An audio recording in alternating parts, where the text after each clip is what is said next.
Viewers আসসালামু আলাইকুম, কেমন আছো সবাই? আশা করি তোমরা সবাই ভালো আছো আর আমিও অনেক ভালো আছি।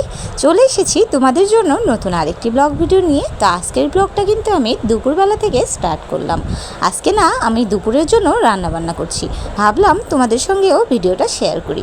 দেখো আজকে আমি রান্না করছি পটল আলু দিয়ে মুরগির মাংসের ঝোল। প্রায় তো মুরগির মাংস এমনিই রান্না করি, তাই ভেবেছি আজকে পটল আলু দিয়ে ঝোল করব। আসলে কি বলো তো, পটল আলু দিয়ে মুরগির মাংসের ঝোলটা খেতে কিন্তু ভীষণ ভালো লাগে।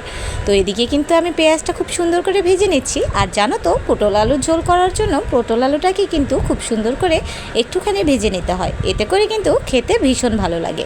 আমি কিন্তু সামান্য একটু তেলে একটুখানি হলুদ দিয়ে পটল আর আলুটাকে ভেজে নিয়েছি। আর এখন আমি মশলাটা খুব সুন্দর করে কষিয়ে নিচ্ছি। তোমাদের ভাই আমাকে সবসময় বলে যে তরকারির স্বাদ নির্ভর করে মশলা কষানোর উপরে। এর জন্য যখনই আমি রান্না করতে আসি মশলাটাকে কিন্তু খুব সুন্দর করে কষিয়ে নিই।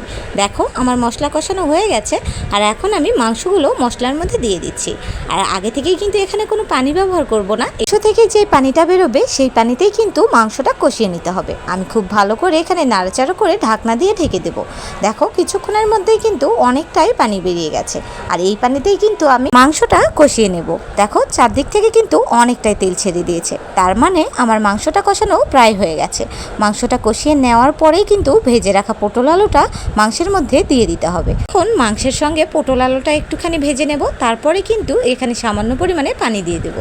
দেখো আমি কিন্তু এখানে আগে থেকেই কোনো পানি ব্যবহার করিনি। পটল আর আলুটা দেওয়ার পরে এখানে একটুখানি পানি দিতে হবে, তা না হলে আলুগুলো একদমই সেদ্ধ হতে চাইবে না।